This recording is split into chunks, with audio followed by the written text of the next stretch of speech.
Benvenuti al Il Giro del Mondo in 80 giorni. A cura di Radio Nostra, ogni lunedì sera dalle ore 21. Buon ascolto.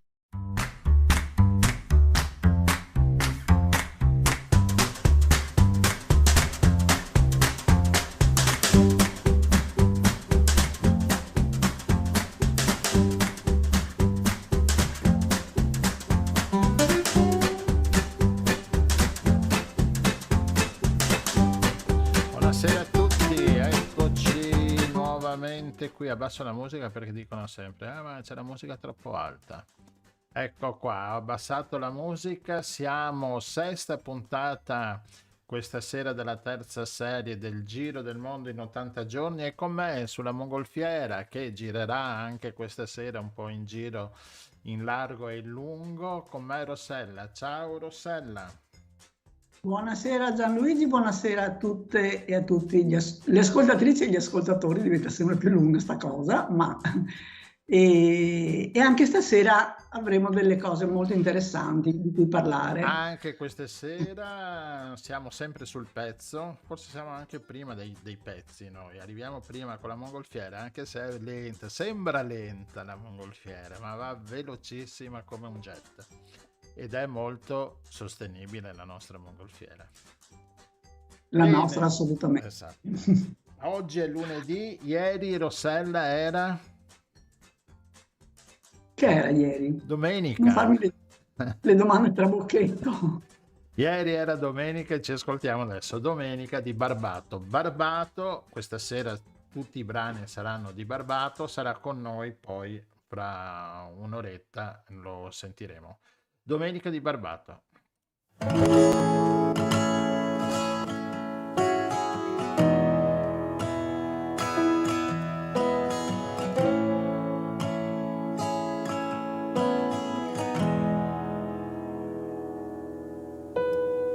Ed in verde speranza che voglio i pensieri per guardare con gli occhi di chi è rimasto senza, che non conta adattarsi al buio e alla luce.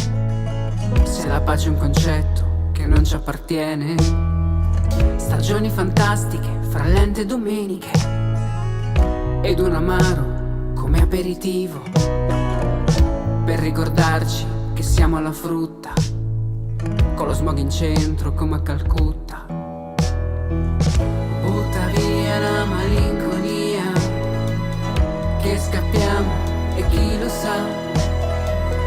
Butta via la malinconia,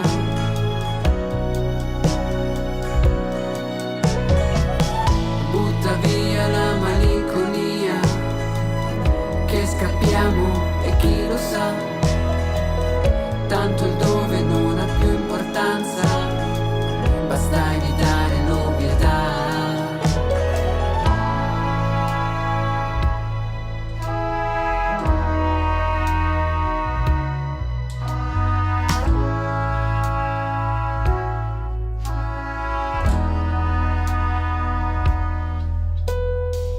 Serietà che poi rivendo al grammo, la dispensano alla Coop. Indosso abiti come divise che mi facciano sentire snob. Cerco un motivo per andare al bar, cerco un motivo per restare solo. A parte il traffico sto bene in centro, che di domenica ha un sapore buono. Butta via la malinconia, che scappiamo e chi lo sa. Tu butta via la malinconia,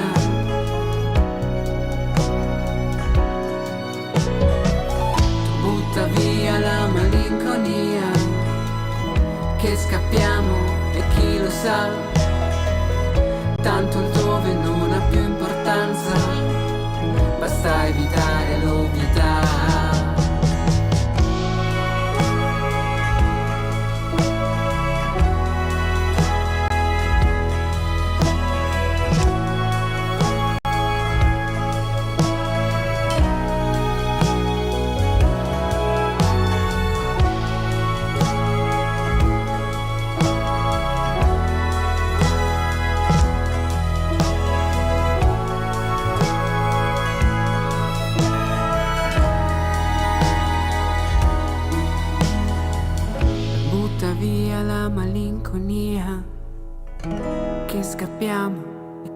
sa, tanto il dove non ha più importanza, basta evitare l'ovvietà.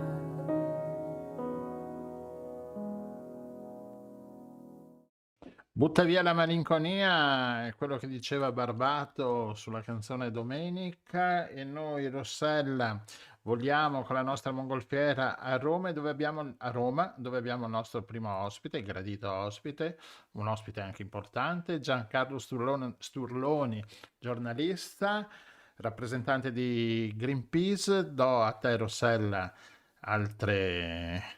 Ho già detto tutto io. Sì, no, non preoccuparti.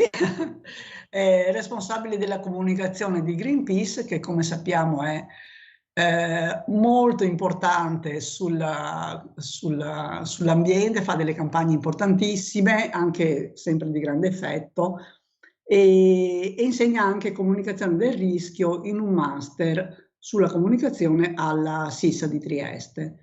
E noi però l'abbiamo chiamato per parlare, in quanto rappresentante, appunto, responsabile della comunicazione di Greenpeace, per parlare di una campagna che ci ha molto incuriosito e che si chiama Facciamo una maratona mentana per l'ambiente. Ecco, Giancarlo, ci vuoi spiegare un pochino di che cosa si tratta? Sì, certo, era una specie di provocazione nei confronti di Mentana, che è un importante giornalista italiano che però sull'ambiente, diciamo così, non se ne occupa molto. Noi l'abbiamo misurato, abbiamo uno studio che è cominciato quest'anno e che seguirà tutto il 2002, in cui analizziamo quanto i giornali, le televisioni parlano di crisi climatica, della questione del clima e dell'ambiente. E abbiamo appunto visto che il TG La 7 di Mentana, tra i TG della sera, è quello che parla meno di crisi climatica, perciò abbiamo voluto un po' provocare Mentana su questa faccenda, perché gli scienziati ci dicono che la crisi climatica è la questione ambientale più importante della nostra epoca e se ne parla pochissimo. I nostri dati dicono che nei TG all'incirca è poco più dell'1%. Se ne parla nell'1% delle notizie, che non vuol dire che nell'1% del TG si parla di crisi climatica, ma che nell'1% di notizie si fa almeno un accenno. Quindi insomma molto poco rispetto a quello che gli scienziati considerano uno dei problemi più importanti della nostra epoca. Questo vale per tutti i TG un po' e vale anche per i quotidiani, ma appunto Mentana in questa nostra classifica si posiziona all'ultimo posto. E quindi gli abbiamo detto, ma siccome in questi giorni c'è tra l'altro il vertice sul clima, la COP27, in cui si prendono decisioni così importanti, e tu fai una trasmissione che insomma è considerata importante nell'ambito del giornalismo italiano, queste due cose non possono parlarsi, non puoi fare una maratona sulla COP27, quindi abbiamo fatto un video un po' ironico, un po' provocatorio, in cui di fatto scimmiottiamo quelle che sono le pubblicità delle maratone Mentana e le immaginiamo come sarebbe una maratona Mentana dedicata al clima, dedicato a questo tema che noi consideriamo così importante, sempre più persone lo considerano così importante, eppure trova così poca attenzione sui media italiani. Sì, no, il video io l'ho visto, è veramente molto ironico e anche sì, una provocazione, diciamo così, bonaria anche, ma comunque che fa riflettere. Ma allora, qual è il motivo per cui i media italiani si occupano così poco di ambiente e allo stesso tempo, siccome purtroppo non è solo una questione di comunicazione, no? Cioè lo viviamo tutti quanti, l'abbiamo sperimentato, no? La siccità, le alluvioni, domani allerta gialla di nuovo in 5 regioni. Ecco, perché non si riesce a mettere insieme queste due cose, cioè questi eventi estremi che viviamo sempre più frequentemente e una informazione più approfondita e anche insomma che sensibilizzi un po' le persone. No, appunto, il problema è che ne parlano quando ci sono questi eventi che diventano cronaca, che diventano purtroppo anche tragedia molto spesso. Allora i media alzano un po' il livello di attenzione e l'abbiamo visto anche noi con i dati. C'è un picco di attenzione quest'estate, in particolare in luglio, perché c'era stata la tragedia della Marmolada, poi la siccità e poi le ondate di calore. Allora quello è il momento in cui i media danno un po' più di attenzione, però purtroppo i cambiamenti climatici sono un tema di cui si dovrebbe parlare tutti i giorni, che coinvolge un sacco di altri aspetti, insomma la salute, l'alimentazione, i trasporti, l'energia, tutto quello che di fatto noi facciamo influenza ai cambiamenti climatici. Il motivo per cui se ne parla così poco, purtroppo, nella nostra almeno idea, che poi abbiamo appunto cercato di verificarlo con questo studio, che non facciamo noi, ma lo fa l'Osservatorio di Pavia, quindi è un istituto di ricerca molto rinomato in Italia e indipendente. Noi abbiamo semplicemente chiesto loro di farci questo studio scientifico per capire appunto meglio, no? Perché se ne parla così poco. Uno dei motivi importanti, oltre al discorso che facevo prima, che se ne parla purtroppo quando ci sbattiamo la faccia contro, come molte altre cose, perché sulla prevenzione siamo sempre un po' deboli in Italia, è che c'è un interesse a parlarne poco.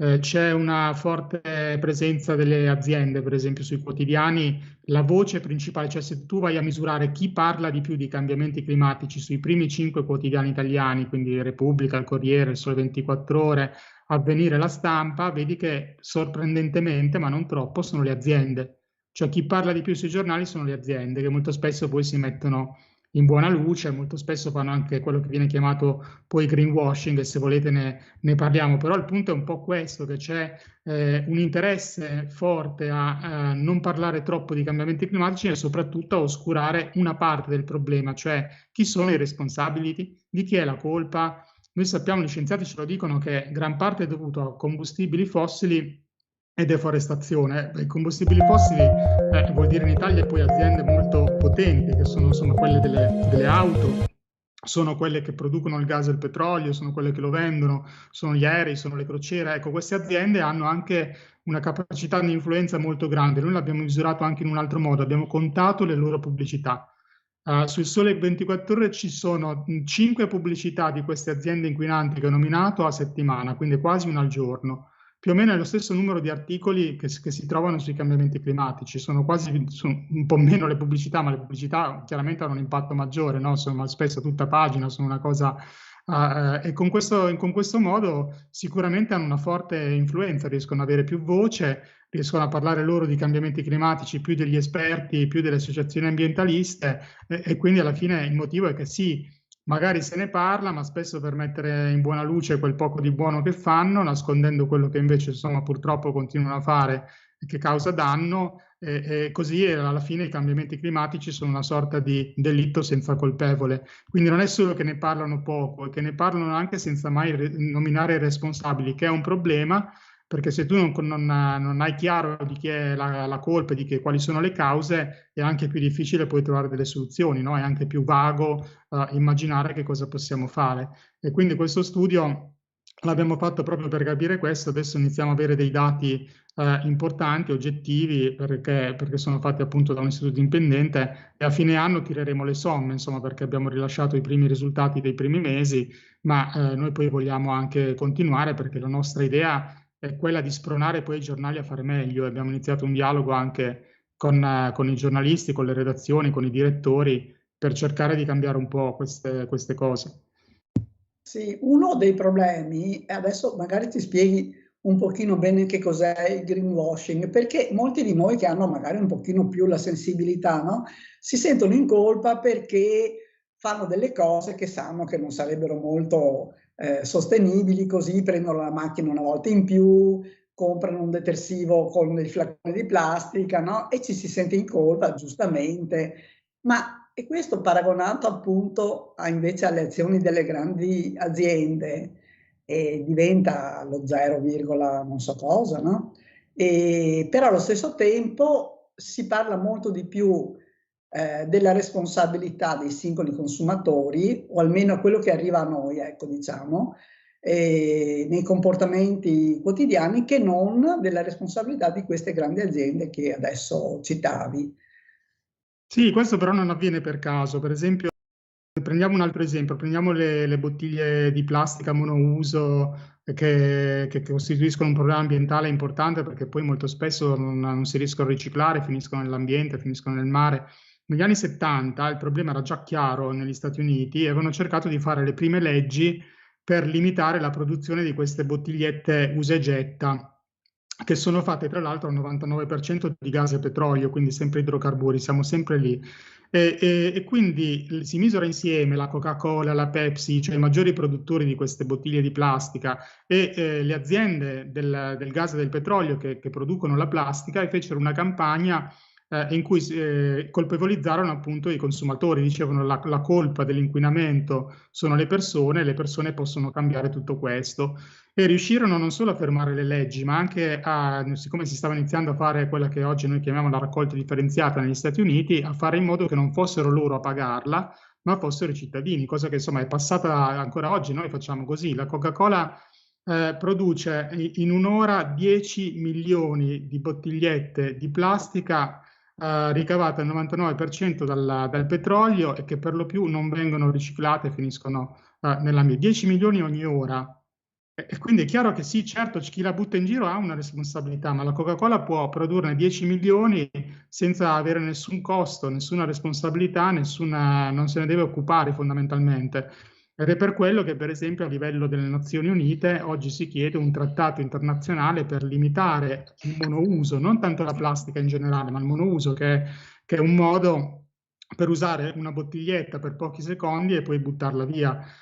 Se tutti questi milioni di bottigliette sono prodotti senza che chi lo produce non debba pagare un centesimo, non debba preoccuparsene, è chiaro che sì, come dicevi tu, c'è una responsabilità individuale, che è senso civico, che insomma che qualcosa che naturalmente è importante, ma viene meno invece una responsabilità enormemente maggiore di chi produce tutto questo, ci guadagna e poi non si disinteressa di quello che succede dopo. Tra l'altro, per dire cos'è il greenwashing, la Coca-Cola è stato lo sponsor principale del vertice sul clima in Egitto. Ecco, tanto per stare nell'attualità, proprio sui giornali di oggi c'è l'idea di far imbottigliare il prosecco sulle bottiglie di plastica. Anche questa non mi sembra una grandissima idea, neanche molto fine, a dire la verità. No, anche per il prosecco, devo dire, oltre che per l'ambiente. Esatto. Quindi la Coca-Cola è stata il principale sponsor del vertice della COP27.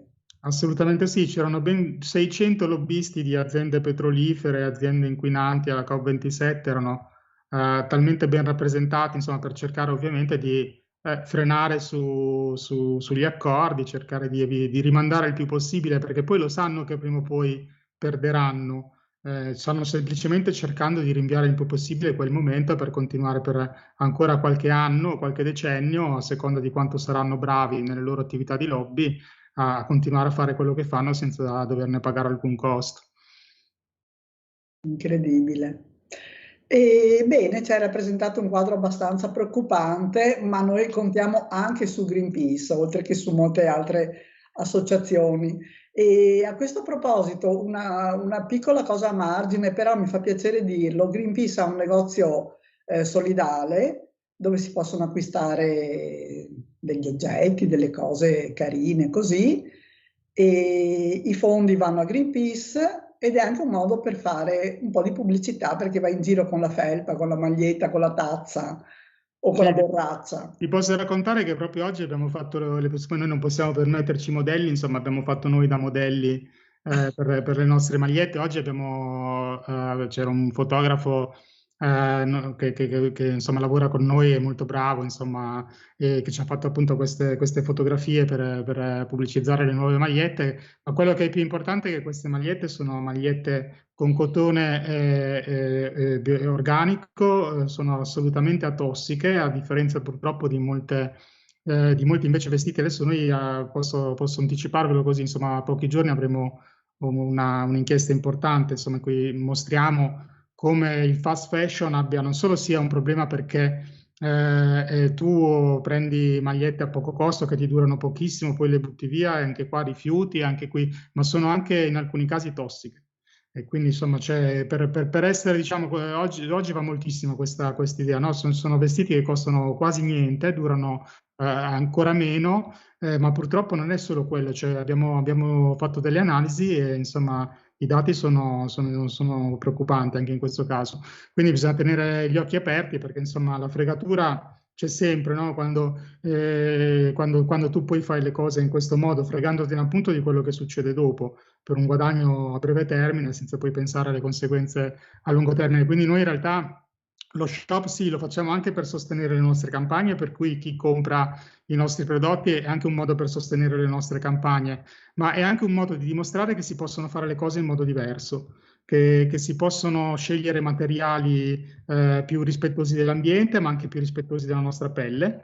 E che si possono, e che tra l'altro vi assicuro, insomma, io ne ho qualcuna che avevo comprato prima ancora di lavorare a Greenpeace, insomma, come libero cittadino, non come dipendente di Greenpeace, che ce l'ho da tantissimi anni e praticamente sono ancora come nuove, quindi cioè, si vede poi anche la differenza. Certo, se tu preferisci ogni volta, ogni stagione cambiare la maglietta, finirai per comprare queste robe tossiche per l'ambiente, per la tua pelle, ma se francamente invece se le cose fatte bene e anche nel rispetto delle persone che le fanno, che non è una cosa di poco conto, perché poi per avere quel prezzo così basso, insomma, in buona misura si riduce a schiavitù delle persone che sono costrette a lavorare 12 ore al giorno in condizioni terribili, e quindi insomma tutto questo è un valore etico che però, ecco, posso dirti sì, la situazione è deprimente da molti punti di vista, ma ci tengo anche a dire che io seguo l'ambiente da 20 anni e che ho visto cambiare le cose negli ultimi anni molto in fretta. C'è una consapevolezza molto maggiore anche nelle nuove generazioni che si stanno mobilitando, e quindi vedo anche cambiare in fretta molte cose. Certo, dall'altra parte ci sono sempre dei colossi, i colossi del fast fashion, ci sono i colossi delle acque, delle bibite in bottiglie, ci sono i colossi del gas e del petrolio, quindi non è una cosa una battaglia che si vince dall'oggi al domani, però certo noi siamo qua apposta perché pensiamo che le cose si possono fare in un modo diverso per noi e per il pianeta. Certo. Grazie mille professore, molto interessante e naturalmente siamo disponibilissimi se ci saranno campagne che ritenete insomma di pubblicizzare anche attraverso la mongolfiera e grazie mille. Grazie a voi, Grazie a voi mille. e buonasera a tutti e a tutte.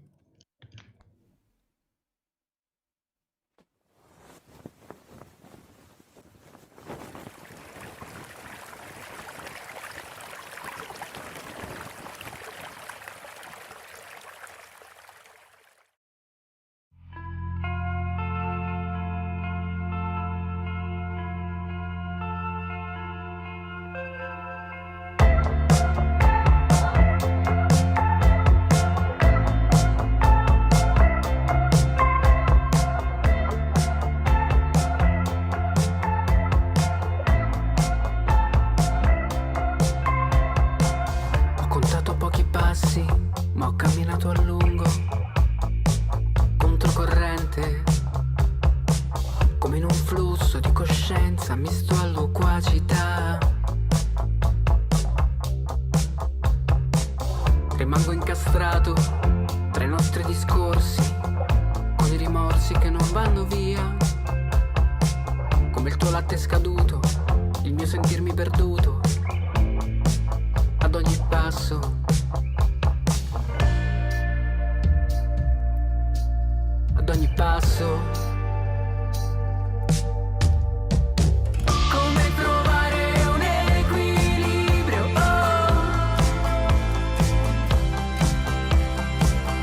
per cercare una ragione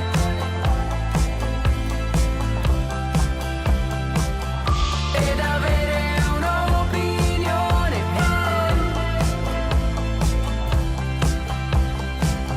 per morire con coerenza.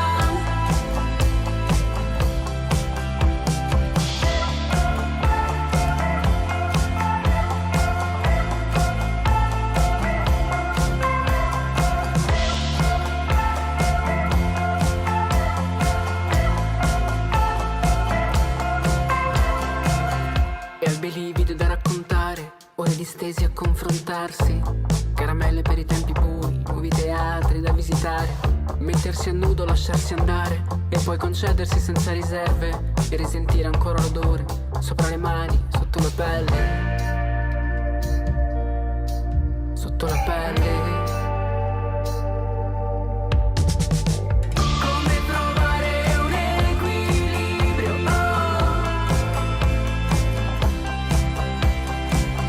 per cercare una ragione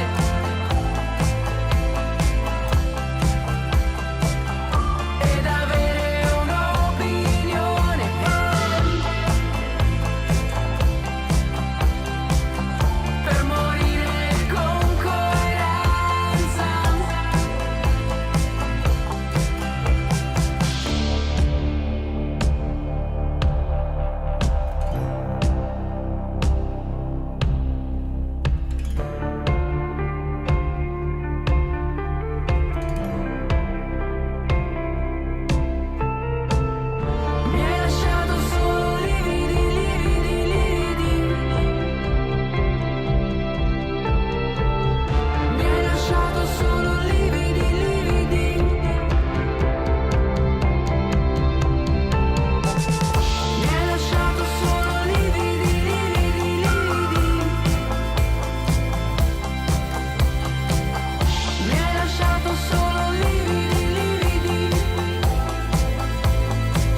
Lividi, Barbato, il suo ultimo pezzo, la sua ultima raccolta, il suo ultimo lavoro, lo sentiremo più tardi, ma intanto con la nostra mongolfiera Rossella torniamo un po' indietro, torniamo a Padova, con noi c'è l'avvocato Aurora D'Agostino. Buonasera avvocato.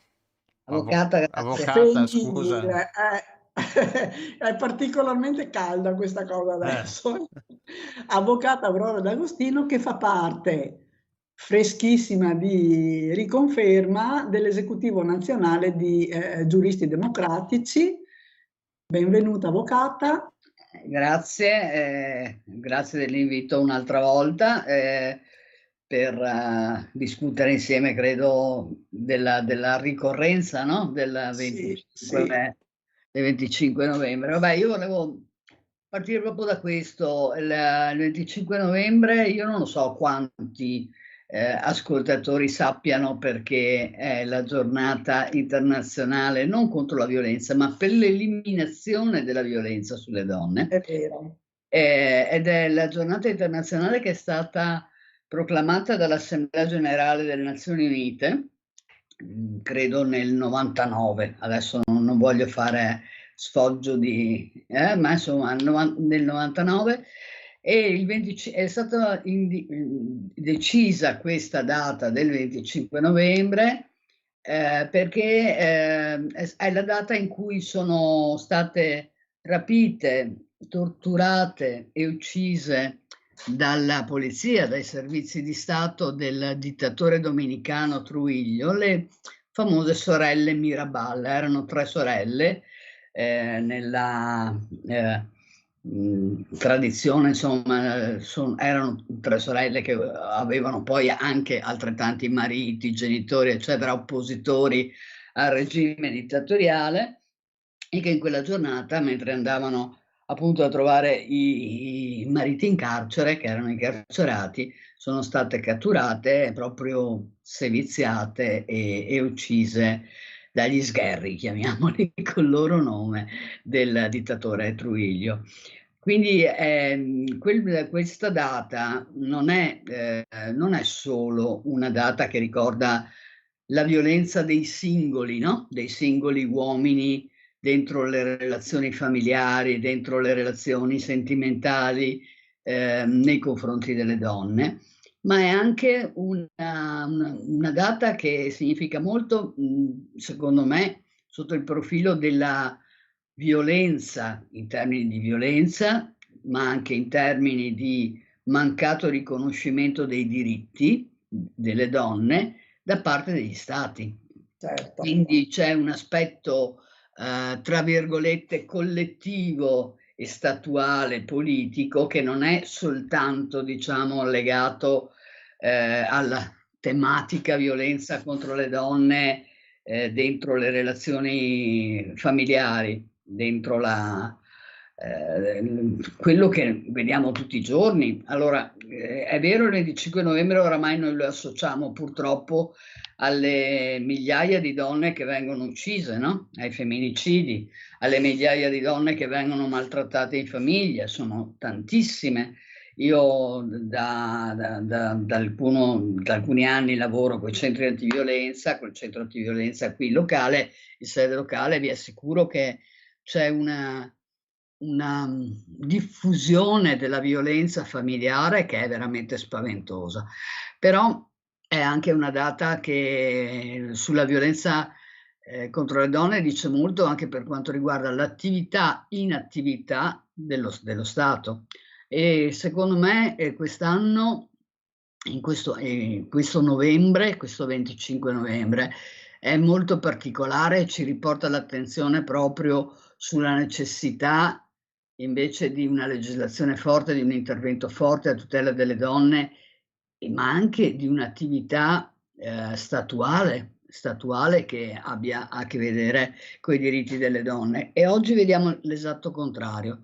Questo novembre ci sono le donne in Iran che le stanno letteralmente massacrando durante le proteste, durante la rivoluzione, che stanno facendo le donne in Iran, sostenute da tantissimi uomini, tra l'altro. È una rivolta che oramai è generalizzata in Iran, non è più soltanto il taglio dei capelli, perché quello è magari la cosa folcloristica, no? Che simbolica anche, simbolica, che piace a tutti, no? E che, insomma, io francamente ritengo uno degli aspetti simbolici, ma ce ne sono tantissimi che sono invece quotidiani e fisici. In questo momento, ieri, c'è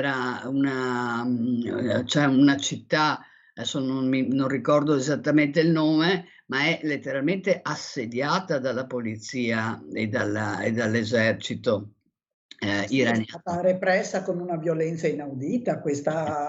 Certo. Quindi ci sono gli aspetti, tra virgolette, simbolici, ci sono gli aspetti materiali che vedono una violenza dello Stato, islamico, ovviamente, nei confronti delle donne, che è delle donne e anche degli uomini che manifestano in questo momento in piazza in Iran, che è veramente notevole, è veramente incredibile, veramente... Anche perché ci sono stati tanti morti, cioè non è questione di una manganellata. No, tantissimi morti, tantissimi detenuti. Adesso, tra l'altro, la maggioranza, una buona parte dei parlamentari, lì non si chiamano parlamentari, si chiamano in un'altra maniera, ma comunque, insomma, dei deputati hanno richiesto e che vengano irrogate le pene di morte nei confronti dei manifestanti, soprattutto per quelli che hanno le condanne più alte. Quindi stiamo parlando veramente di un livello di violenza statuale inaudito in quel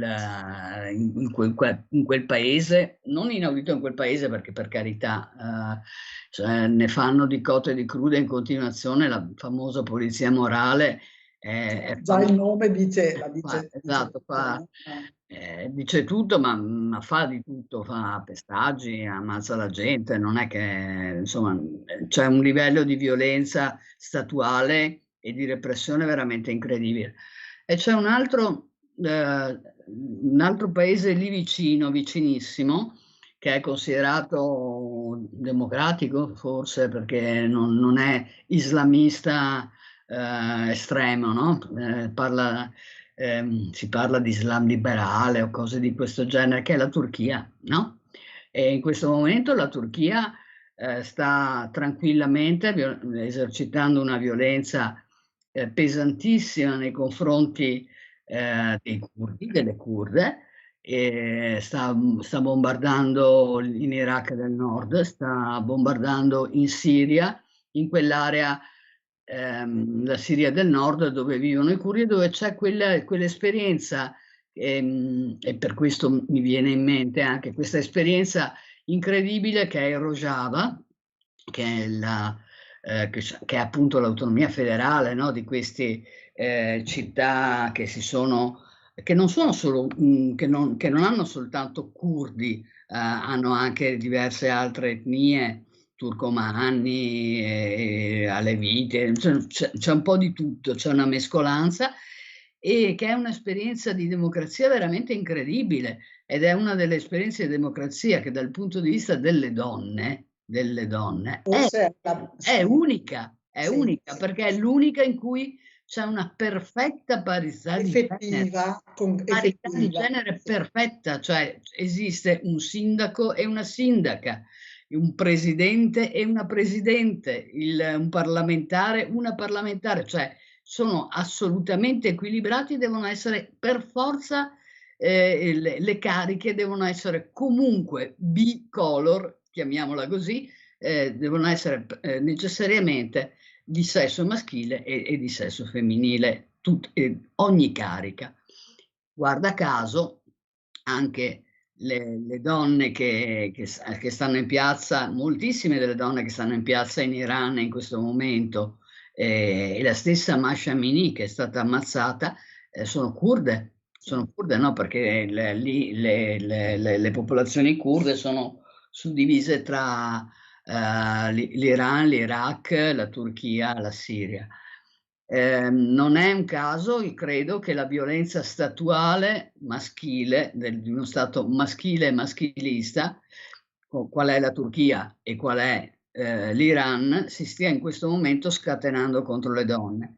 Se poi a questo ci guardo dall'altra parte le cosiddette democrazie, no? E penso a quello che sta avvenendo negli Stati Uniti con la negazione del diritto all'aborto, quello che sta succedendo nella civilissima Europa, in Polonia e in altri paesi sul terreno sempre dei diritti delle donne, quello che sta purtroppo già in un mese e mezzo che abbiamo il nuovo governo, si sta rappresentando anche qui, cioè la prima proposta di legge che ha depositato Gasparri riguarda ancora una volta il riconoscimento del feto, no? E della vita appena concepita, cioè tutte quelle tematiche assolutamente regressive, reazionarie, che mirano ovviamente a negare i diritti delle donne.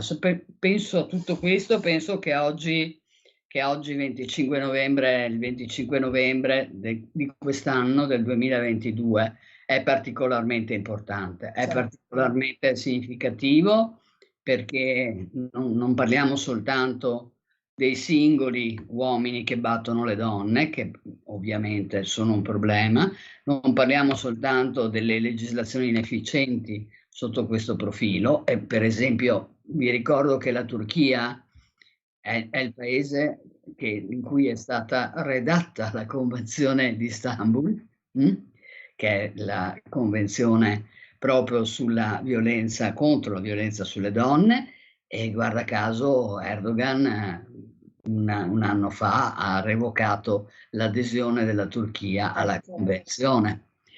Quindi stiamo parlando da un lato di stati terribilmente repressivi, terribilmente regressivi, terribilmente maschilisti, stiamo parlando dall'altra invece di donne estremamente coraggiose, estremamente brave, estremamente intelligenti, estremamente progressiste, che stanno lavorando bene, benissimo e con grande determinazione, nonostante la fatica e nonostante la repressione, in paesi in cui farlo è veramente difficile, è veramente un rischio anche per la propria pelle, come Ma succede in infatti Iran. una delle cose che continuano a sorprendere è che dopo mesi e dopo tutti i morti che ci sono stati e la repressione sempre più dura, e loro continuano ad andare in piazza, continuano a fare queste cose molto belle, come appunto lo scappellotto al turbante, no, e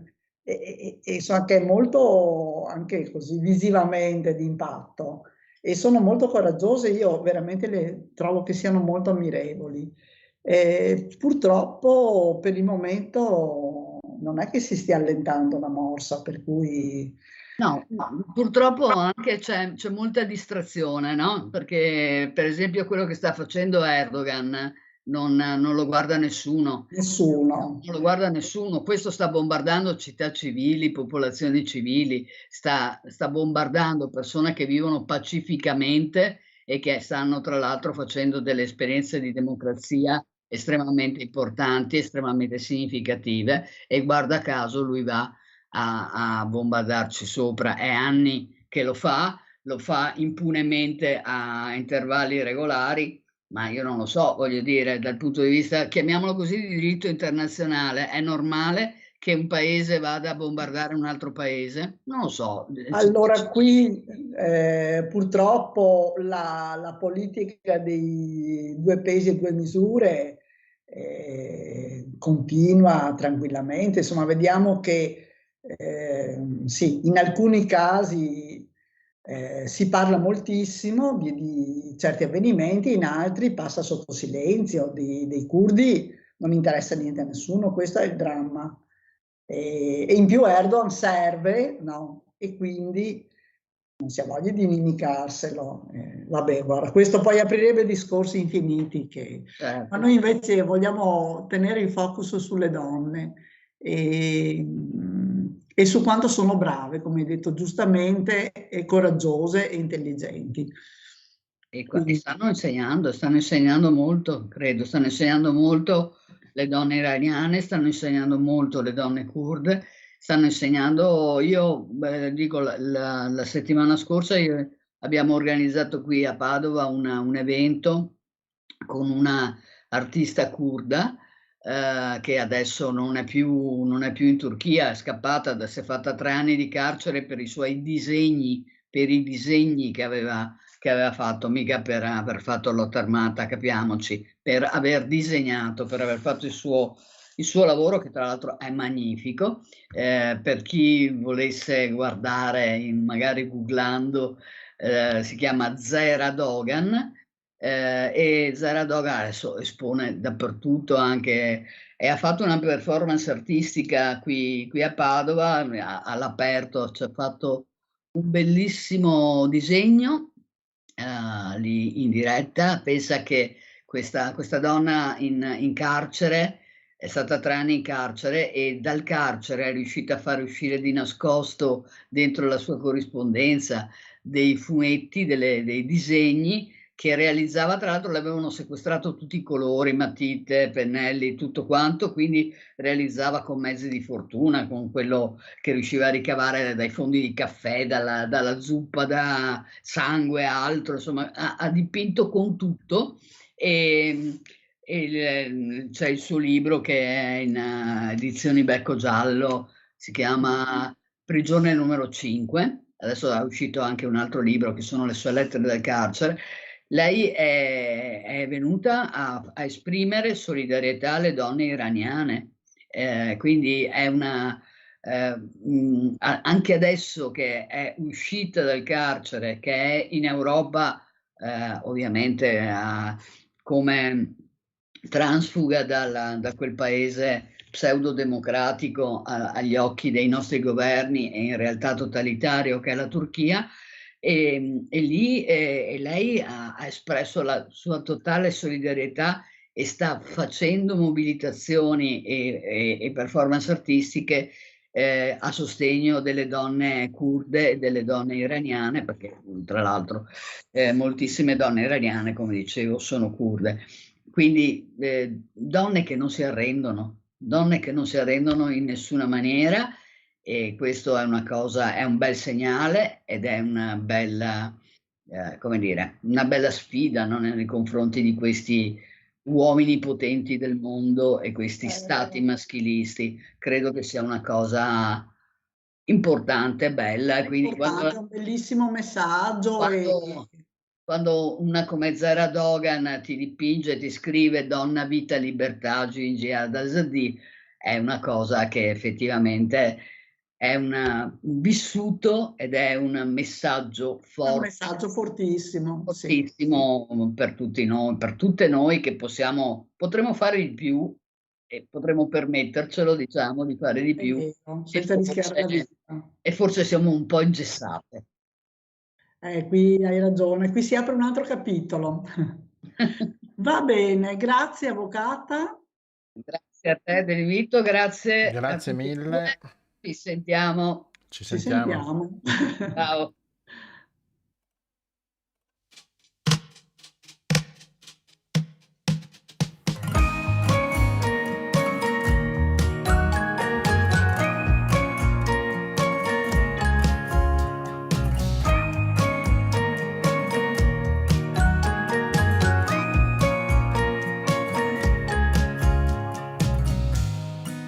Passerà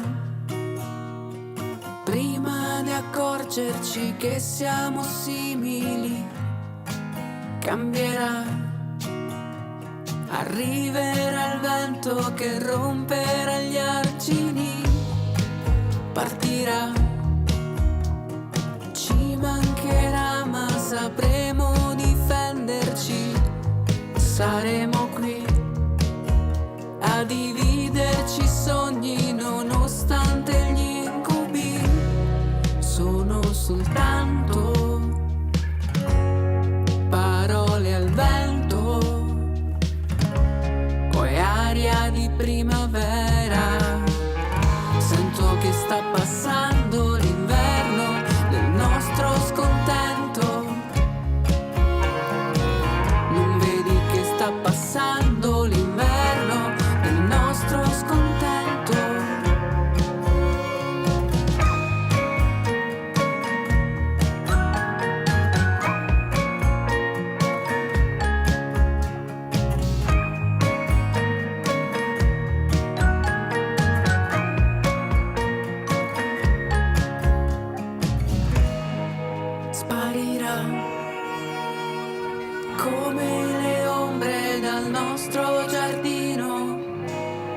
e correrà più forte per starci vicino.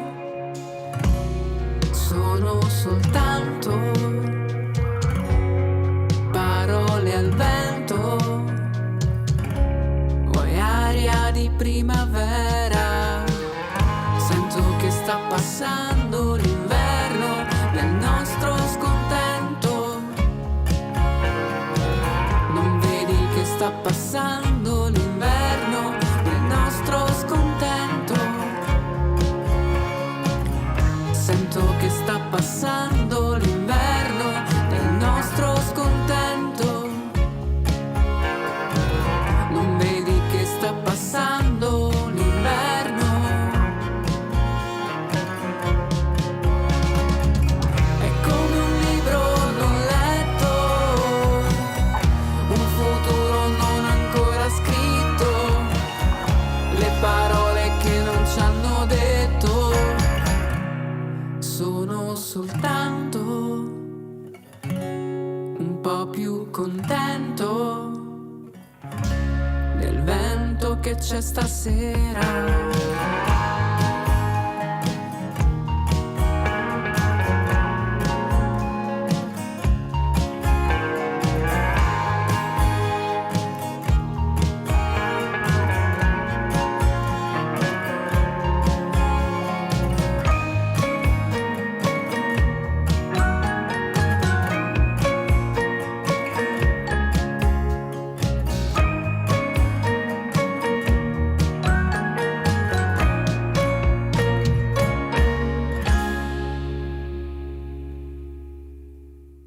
Ecco qua l'inverno Barbato e finalmente abbiamo con noi Barbato. Ciao, Ciao, ecco qua. Benvenuto a bordo. Con lui, con la nostra mongolfiera siamo arrivati fino a Napoli. Stasera si viaggia, Rossella? Eh sì, Oggi andiamo. Allora, Barbato, tra l'altro abbiamo scoperto proprio adesso che anche lui è di avvocati democratici assieme giuristi. di giuristi, sì. E allora, l'ultimo tuo lavoro, Superstiti, che non è facile da dire, Superstiti. Oh. Eh, è una È raccolta. complicato anche da scrivere, Vedo. perché da dire. Ascolta, no, raccontaci un attimino del tuo lavoro, dell'ultimo tuo lavoro. Noi l'abbiamo è un paio di settimane che mettiamo dei brani tuoi, sono sempre belli. Mia moglie diceva quando ascoltavamo in macchina, ah, questa è bella musica da ascoltare in macchina. E forse si presta anche molto per il viaggio, questo sì, è una cosa che ho riscontrato molto. Insomma, quanto ci hai lavorato su questo? Perché sono 9 brani, mi pare, no? 9-10 brani? Sono nove canzoni, sì. Sì, e quindi che si possono, vabbè, ascoltare sulle varie piattaforme, perché ormai avete fatto anche il disco? Sì, è uscito sia diciamo, in digitale che in supporto artistico, quindi Cioè, cosa vuol dire supporto artistico? nel senso che è uscito su supporto fisico, ma non è un lettore, non è stato stampato in CD, ma solo diciamo, diciamo così, il supporto artistico che è l'artwork alla base del concetto di Superstiti. Però diciamo c'è l'uso libero e gratuito attraverso un QR code che rimanda poi al disco. Ah, ok. Vabbè, siamo sempre con questa forma di ascolto digitale, diciamo liquido, Sì, no? Come si dice? sì. Ah. Allora, 9 brani. Ho visto un po', è stato fatto un po' da più parti il disco, masterizzato da una parte, registrato da un'altra. Ha viaggiato anche un po' come la nostra mongolfiera, la tua produzione. Raccontaci un po'. Sì. Diciamo che questo disco è nato, che è il mio primo disco da solista, perché io vengo, diciamo, da un percorso collettivo che si chiamava Godot, e col quale insomma abbiamo girato un po' sempre per l'Italia, e diciamo a fine 2019 è iniziata diciamo l'idea di intraprendere il percorso da solista, di diciamo metterci anche la faccia e poi anche il nome d'altronde dietro questo progetto. E diciamo, ho iniziato un ragionamento che andava sulla riflessione. Le riflessioni erano su che cosa stavano diventando un po' i rapporti umani e provare ad evitare una superficialità. E in questo mi ha aiutato poi ovviamente un grande periodo di riflessione che è capitato un po' a tutti quanti noi, che è stato il periodo di lockdown, dove siamo rimasti chiusi tutti quanti, e quello, diciamo, se per molti è stato un periodo di rifiuto, anche così di allontanamento dalla musica, a me è servito per riuscire a mettere insieme, diciamo, queste idee che avevo già, che c'erano già in Nuce, e poi tramutate in queste nuove storie che sono contenute in Superstiti. Beh, devo dire che questo Covid, perché non sei l'unico a raccontarci, a dirci che grazie al Covid è rimasto fermo a lavorare meglio sulle loro lavorazioni. Ovviamente dal punto di vista artistico stiamo parlando. Sì, ma diciamo che è quasi, c'è una netta spaccatura su questo, cioè quasi il 50% delle persone che so, anche di colleghi musicisti, che hanno utilizzato questo tempo in questo modo. C'è chi si è bloccato e chi sostanzialmente invece è riuscito a mettere insieme, a razionalizzare un po' i propri pensieri, e quindi alla fine anche a portare fuori cose nuove.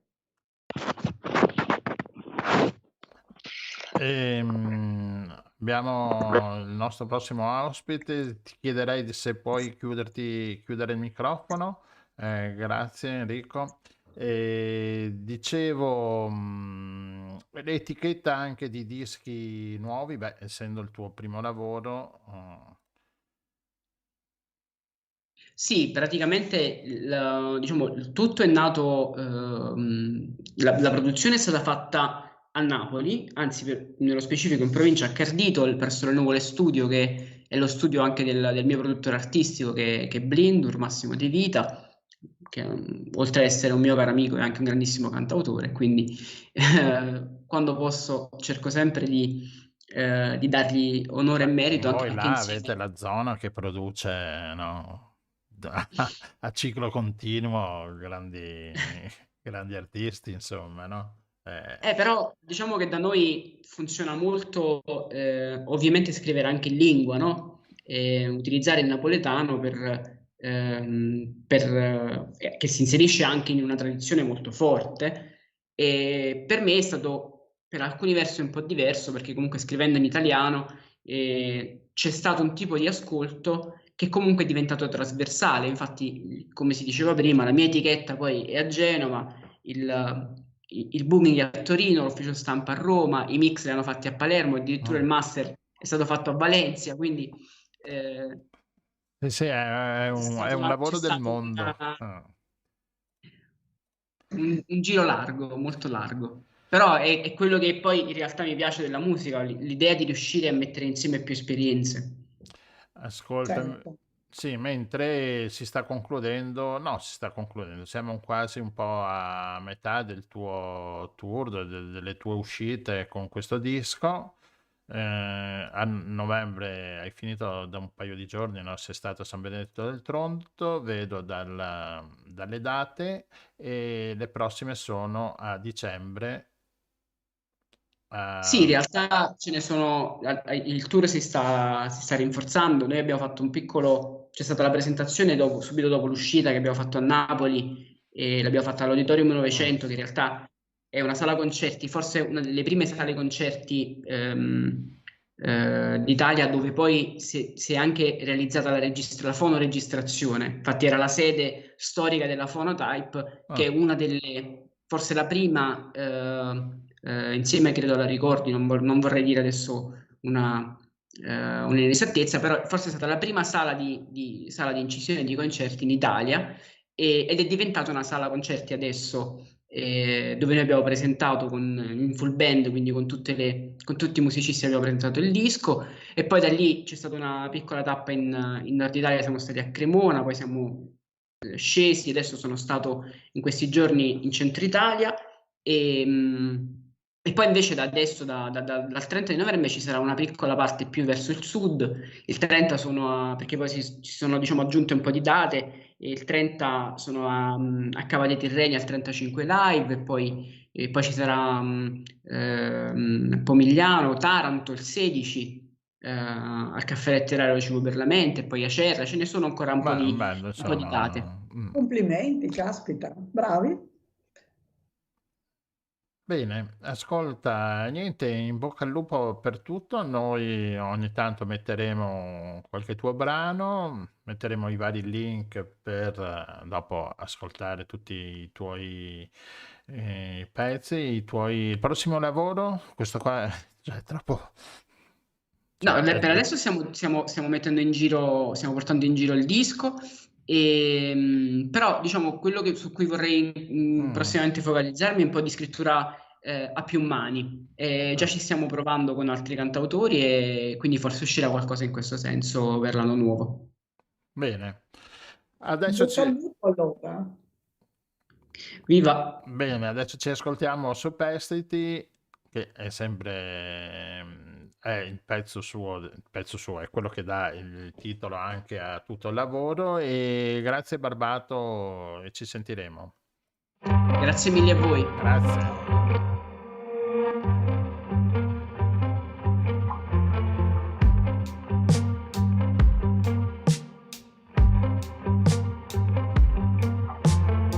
Restare di spalle, non porgere il viso al presente, lasciar scivolare via sulla pelle pezzi di canzoni, soluzioni scomode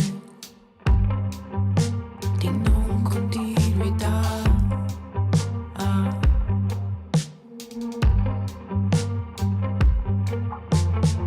Sorrisi nascosti dietro occhi bassi, lanciati come sassi dai cavalcavia, parabole esemplari, cinica armonia, senza pietà.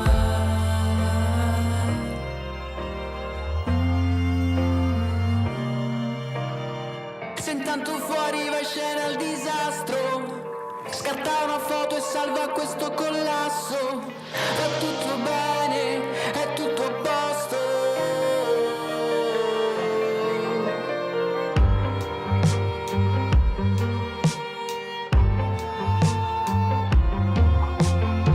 Restare di spalle, nascondere il cuore alla gente, avere il timore di essere troppo presente, perdersi e confondersi in un deserto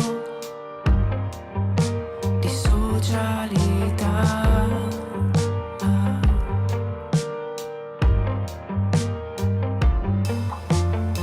Contatti sfuggenti da mondi distanti, giganti anacronismi, poca fantasia, distratti momenti di lucidità e amara poesia.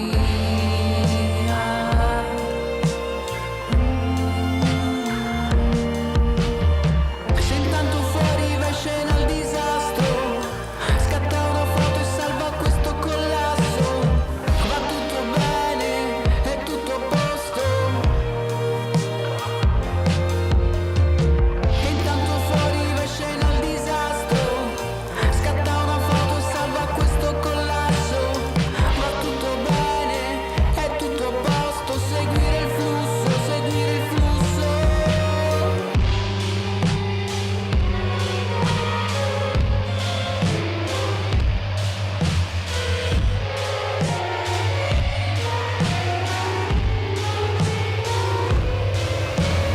Voltarti indietro, voltarti indietro, non voltarti indietro, non voltarti indietro, voltarti indietro, non voltarti indietro, non voltarti indietro, voltarti indietro, non voltarti indietro, non voltarti indietro, voltarti indietro, non voltarti indietro.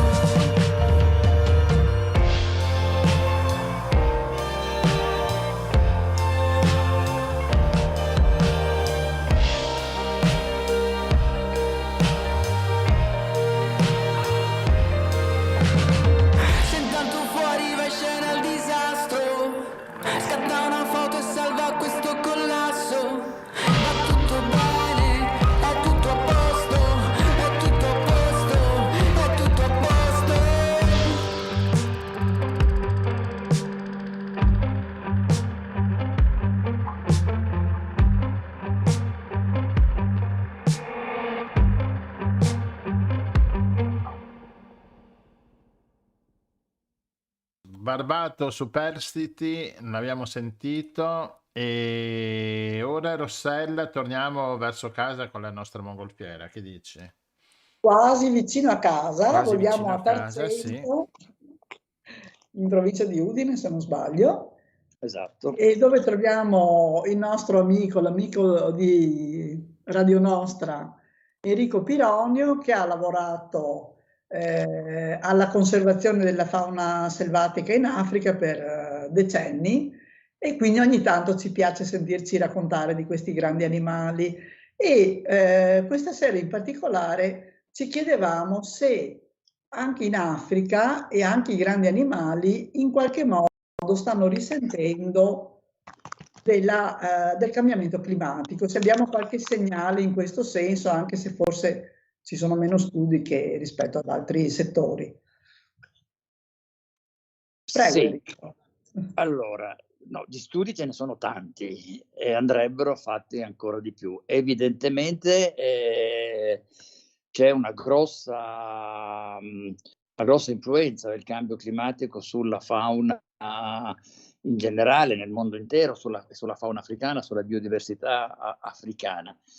Naturalmente, allora, quando si parla di cambio climatico, possiamo dire essenzialmente aumento di temperature, pochi gradi, però sufficienti per provocare degli squilibri molto grandi,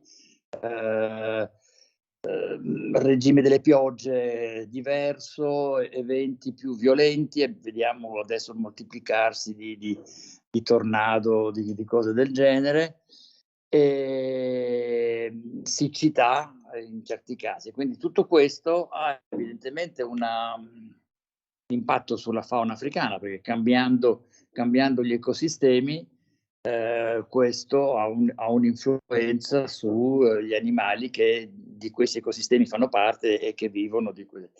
Allora, naturalmente ci sono animali molto diversi. Allora, prendiamo gli elefanti. Gli elefanti sono animali che uno potrebbe dire, ma forse soffrono meno del cambio climatico. Perché dico questo?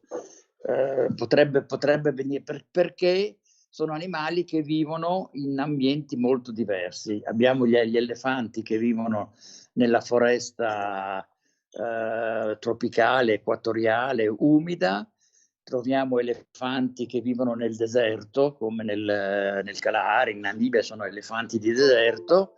Troviamo elefanti in savana, in zone saheliane, e troviamo gli elefanti, hanno trovato tracce di elefanti fino sulle nevi eterne del Kilimangiaro. Quindi è un animale che si adatta a vari tipi di ambienti e anche a varie temperature.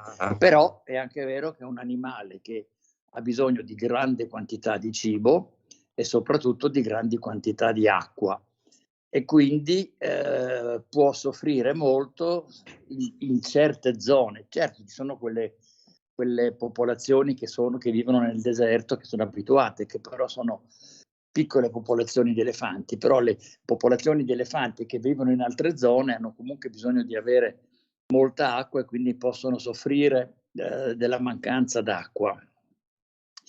Bisogna dire che ci sono animali, come appunto l'esempio degli elefanti, che sono animali che hanno uno spettro molto largo di ambienti dove possono vivere. Ci sono invece altre specie animali che sono molto specializzate dal punto di vista di quello che mangiano, degli ambienti in cui vivono, e quindi è chiaro che un cambiamento nell'ecosistema, un cambiamento delle zone dove vivono può provocare grosse crisi fino all'estinzione di certe specie.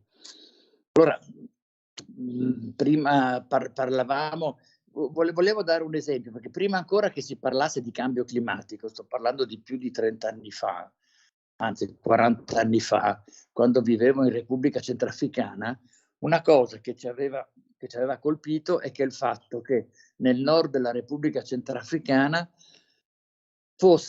si vedesse in modo molto comune da una decina d'anni una piccola antilope, che è l'antilope d'Orcas.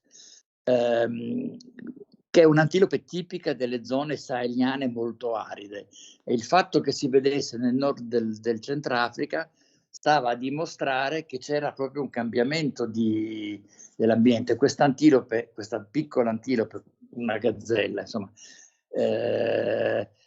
che normalmente vive nelle zone saheliane, veniva a occupare delle zone molto più a sud, e questo stava a dimostrare che c'era un cambiamento della vegetazione e degli ecosistemi. Quindi già come dico, 40 anni fa non si parlava di cambio climatico ancora, non era un termine, però vedevamo già che c'erano dei cambiamenti negli ecosistemi. Allora, naturalmente ci sono, come dicevo, parlando degli elefanti, che sono che si adattano a vari tipi di ambienti, ci sono altre specie animali invece che sono, come dicevo, molto legate. Ci sono certi tipi anche di grosse antilopi, per esempio dell'elano, di cui abbiamo già parlato, credo, a un certo momento, sì. L'elano di Derby in particolare, che vive soprattutto con un tipo specifico di alberi, di fogliame. Se scompaiono questi alberi, questo animale non trova più i suoi alimenti, quindi ha tendenza a scomparire anche lui. Ci sono altre specie animali invece che sono molto ben adattate a temperature alte, a mancanza d'acqua, no? Per esempio come l'adax o l'orice, che sono delle grosse antilopi sahariane. Quando dico grosse antilopi pesano su 250 kg, che possono vivere senza bere niente, assolutamente non bevono tutta l'acqua, tutto il liquido di cui hanno bisogno lo ricavano dalle piante che mangiano. E sono quindi per giorni possono non bere? No, non bevono mai. Mai? Possono stare senza bere assolutamente, hanno una fisiologia tale che gli permette di prendere tutta l'acqua di cui hanno bisogno unicamente da quello che mangiano. Quindi è evidente che queste specie sono molto più resistenti a delle situazioni di siccità, eccetera. Quello che voglio spiegare è che però il cambio climatico non è solo dei cambiamenti negli ecosistemi, perché c'è la siccità, perché certe piante spariscono, eccetera. Il fatto è che è una situazione globale in cui questo tocca anche gli uomini, anche gli animali domestici, quindi ci sono dei movimenti umani che provocano e quindi aumentano i conflitti tra gli animali selvatici e le popolazioni umane. Certo. Si creano pressioni, occupazione di terreno, malattie che vengono trasportate dagli animali domestici verso gli animali selvatici. Un esempio che c'è stato è la peste bovina. La peste bovina è stata portata dai bovini, da animali domestici, e ha fatto dei danni enormi in Africa, perché è stata trasmessa a antilopi, a bufali, a tante specie di erbivori e poi naturalmente diventano dei serbatoi di questa malattia, che loro stessi poi la ritrasmettono, propagano e quindi diventa una specie di circolo vizioso da cui non si esce più. Quindi il cambio climatico, gli effetti immediati, quelli che uno pensa di dire, sono quei gradi in più, i periodi di siccità prolungati, eccetera, sono senza dubbio importanti, però bisogna vedere anche l'effetto che ha tutto il resto sugli esseri umani. Abbiamo visto qualche giorno fa sui giornali, siamo arrivati a 8 miliardi di esseri umani. Cioè non è che ci sia spazio per tutti, voglio dire, è evidente che a un certo momento la pressione umana, la pressione sulle terre avrà un'incidenza sugli animali, ed è evidente che questa pressione proviene anche dal fatto del cambio climatico, no? Cioè si crea una competizione, no? La competizione esiste già, però questa competizione diventa sempre maggiore, no? Quindi più aumenta la competizione, chi ci rimette sono sempre gli animali, per forza, no?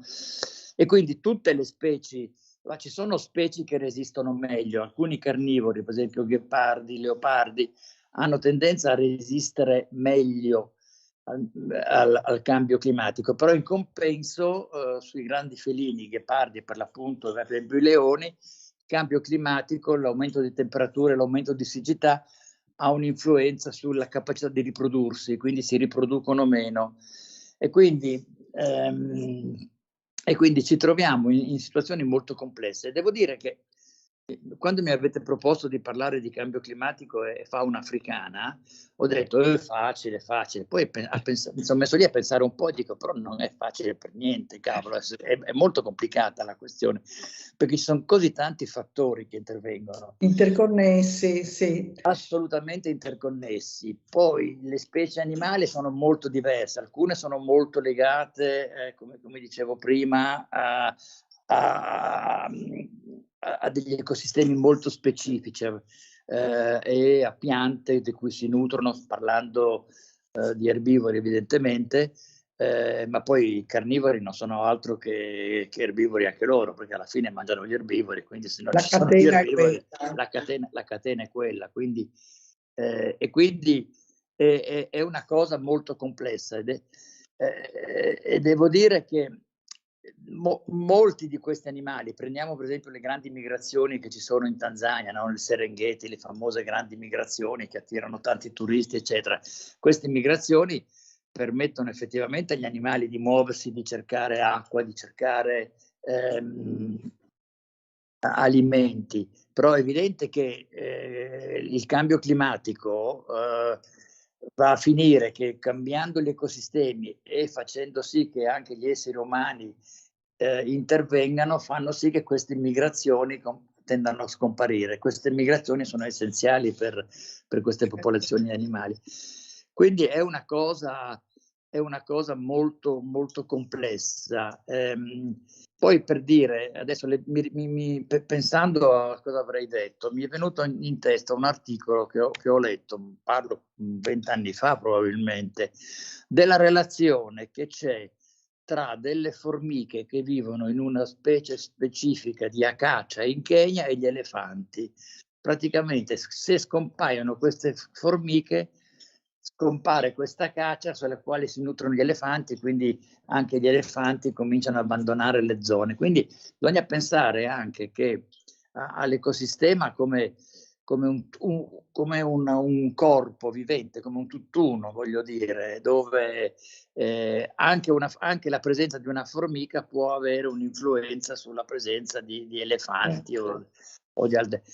E questo vale naturalmente, poi non parliamo nella foresta tropicale,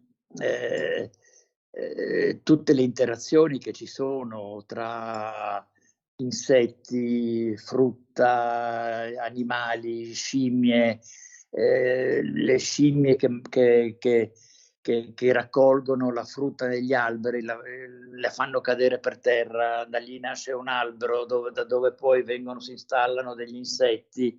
È tutto un sistema estremamente complesso. E noi abbiamo tendenza a pensare alla natura, quella che vediamo intorno, vediamo i campi, il contadino che pianta il mais, che pianta la soia o che cura, la vediamo molto semplice. In realtà la natura è molto, molto, molto complessa. È molto complessa, però allora questo che hai detto stasera è molto interessante, perché anche quelli di noi che tendono un pochino a preoccuparsi della crisi climatica, no? Pensano abbiamo troppe auto e usiamo troppa plastica, eccetera. Ma in realtà, appunto, ci fai vedere tu che anche in posti molto lontani, che noi pensiamo così ancora una specie di Eden, no? Dove gli animali vivono felici e contenti, così. In realtà le ripercussioni ci sono e sono ripercussioni potentissime. Prima però c'è una cosa sulla quale vorrei un attimo, prima hai detto è la competizione fra l'uomo e gli animali e naturalmente vince l'uomo.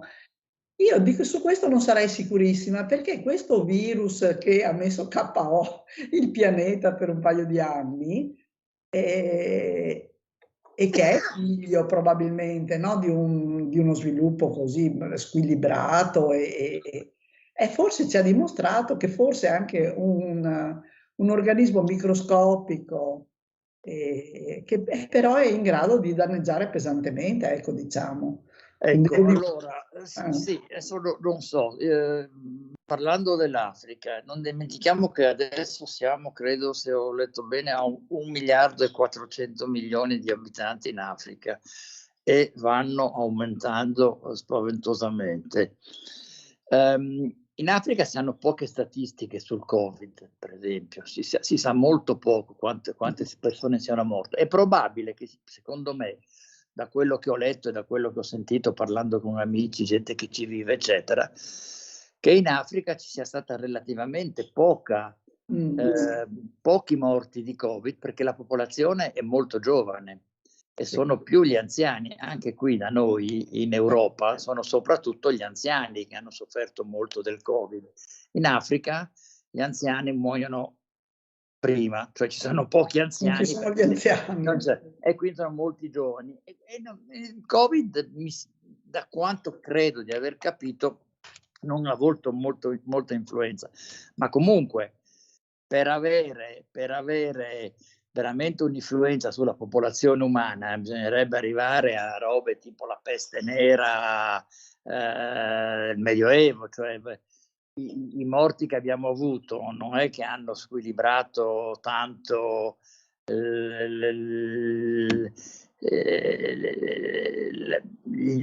la quantità di il numero no, sicuramente. Forse però qualche meccanismo si è inceppato, qualche meccanismo si è inceppato, sì, ma io non farei molto conto su quello. Sì, penso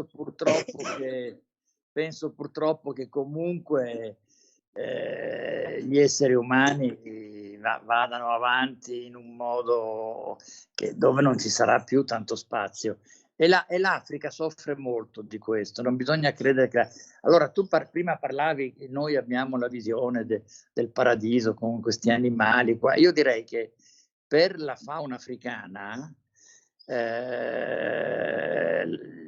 il continente africano è un inferno, non un paradiso.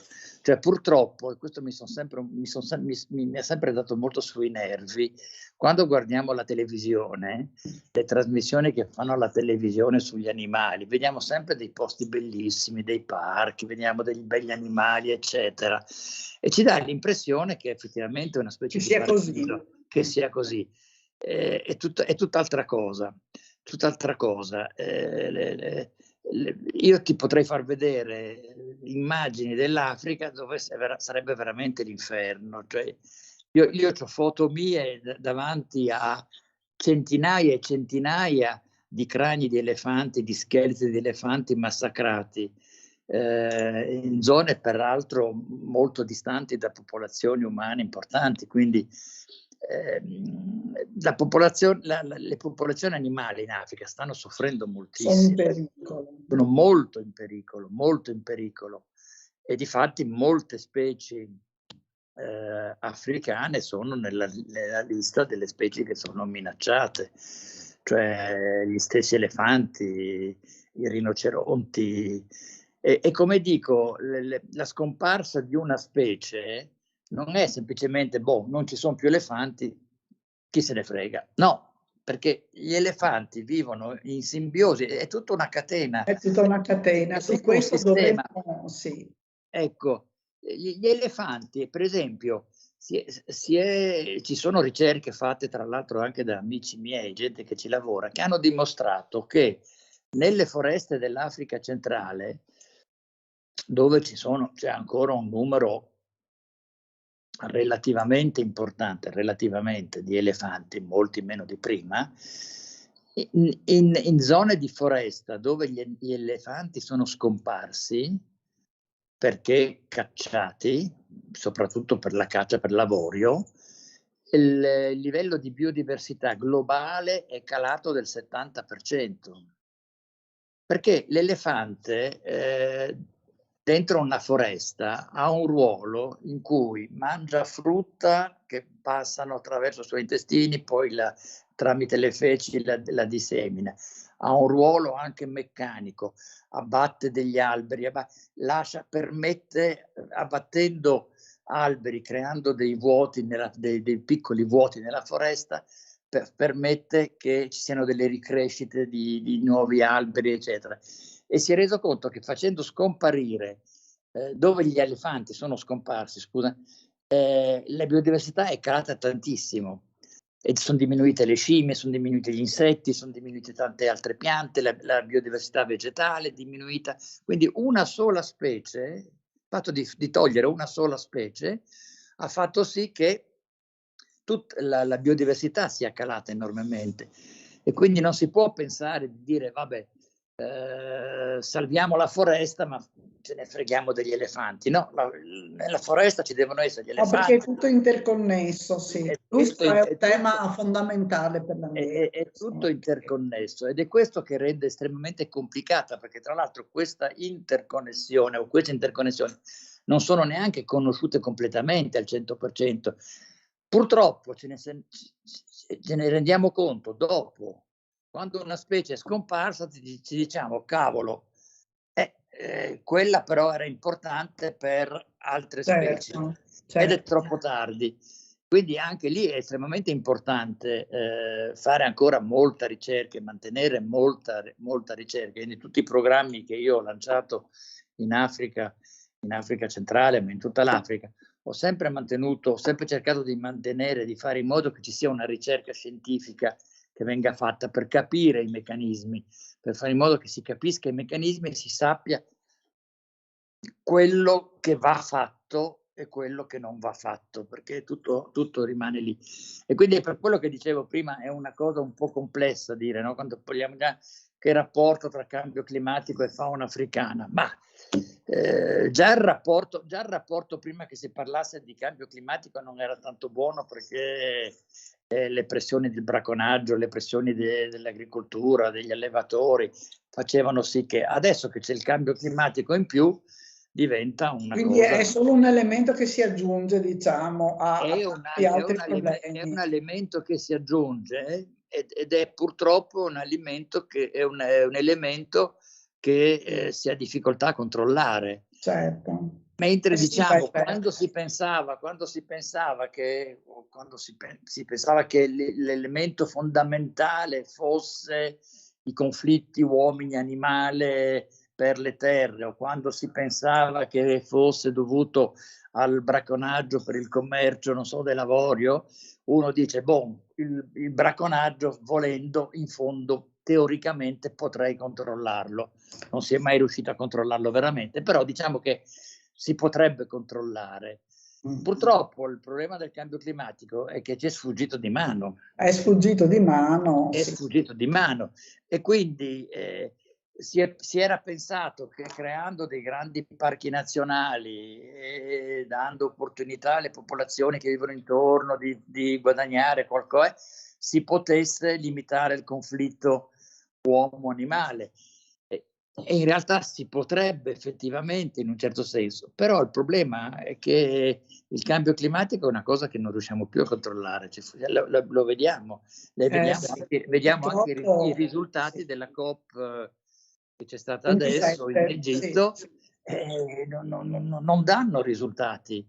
Cioè era la COP27, io sono andato alla COP, non so, 12, ho partecipato, ho fatto anche una presentazione 13 anni fa, non so, no, ogni quanti anni fanno, ogni 2 anni, non mi ricordo più, o 4 anni, non so, ma comunque ho fatto anch'io, non mi ricordo più quale, ma non è servito a niente, non è cambiato niente. Ma Enrico, adesso poi chiudiamo, il primo intervento di questa sera era il responsabile per la comunicazione di Greenpeace e abbiamo scoperto, perché io non lo sapevo almeno, che il maggiore sponsor di COP27 è la Coca-Cola, che produce ti ricordi quante bottiglie ha detto di plastica ogni ora? Un numero spaventoso di bottiglie di plastica, ogni ora. E quindi, insomma, non c'è speranza. Vabbè. No, ma appunto non c'è speranza. Però no, c'è, ma dobbiamo noi così mobilitarsi. Sì, ma non lo so. Comunque, l'influenza del cambio climatico sulla fauna africana c'è sicuramente, è molto, ed E non è un'influenza positiva, naturalmente. non è un'influenza positiva, è molto negativa e non fa altro che aggiungersi a tante altre cause. Problemi che c'erano già, ecco, che hai evidenziato. E quando vedete dei documentari sulla fauna africana, insomma, io cambio canale perché mi fanno venire sui nervi, perché fanno vedere cose che sono false, non è così. Forse saranno girati, sai, nei parchi. Sì, no, ma lo so, bisogna far vedere cose belle anche, però chi conosce sa che sono balle, cioè purtroppo non è vero. Non è così. Non è così. Va bene, Enrico. Ecco, comunque non so se sei andato a vedere cos'è l'Adax, è una bellissima antilope. Allora, come dicevo prima, finisco, perché tu mi parlavi dell'Adax prima che non lo conoscevi, una bellissima antilope su 250 kg che vive nel deserto, che non beve assolutamente, e uno dice stupendo, non ha nessun problema. Invece è praticamente in via di estinzione perché viene cacciata tantissimo, e quindi viene cacciata principalmente dalle compagnie petrolifere che cercano petrolio nel Sahara, nel deserto, eccetera, eccetera, e quindi la gente che va lì a lavorare si annoia, prendono le jeep e vanno a sparare a queste magnifiche antilopi. E quindi penso che la popolazione di Adax, non so quanto sia esattamente, ma sono meno di 1 migliaio rimaste. Anche se è un animale che è estremamente resistente, che potrebbe che lui non avrebbe grossi problemi con il cambio climatico. Ecco, però intanto sparisce lo stesso, e qui vediamo che ci sono altre cause. I pericoli sono tantissimi, quindi. Esatto. Quasi tutti causati dall'uomo, però, ecco, che è una specie molto invasiva. Beh, tutti causati dall'uomo, perché anche il cambio climatico attuale è causato dall'uomo, quindi è tutto l'uomo che... Ecco. Va bene. Grazie Enrico. Enrico, grazie mille. È sempre bello sentire... Sì, no, ma era un po' più imbarazzante, perché mi piace raccontare più aneddoti o cose magari a volte... Ma noi ti chiamiamo e vogliamo qualche storia delle tue. Ecco, la prossima volta conteremo una storia un po' più divertente. Magari. Va bene. Ecco, va bene. Grazie mille. A presto. Alla prossima. Arrivederci, grazie.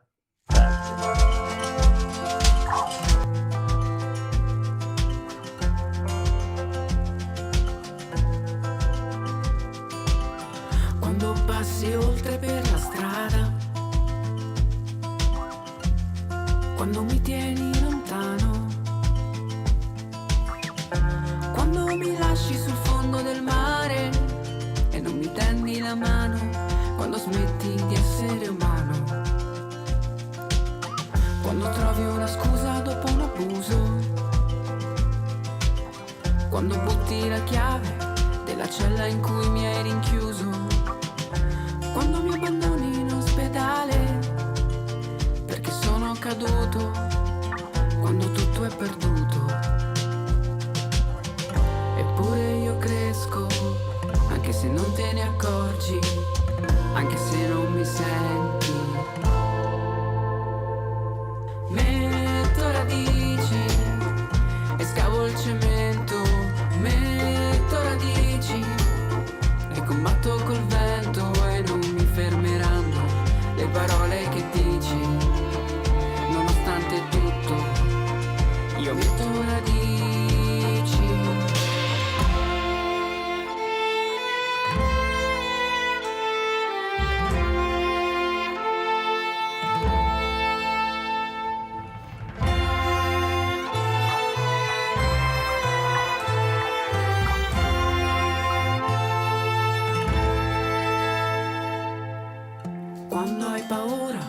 della periferia in declino. Quando ti curi soltanto del tuo giardino, quando mi offendi per ciò che mi piace, quando non mi dai pace perché sono diverso. Eppure io cresco, anche se non te ne accorgi, anche se non mi senti. Metto radici e scavo il cemento, metto radici e combatto col vento, e non mi fermeranno le parole che dici, non mi fermeranno.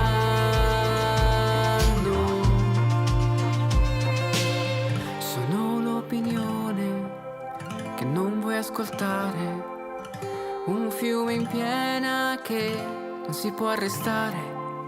Sono il tempo che passa, il cambio di stagione, un fiore che non muore, una rivoluzione.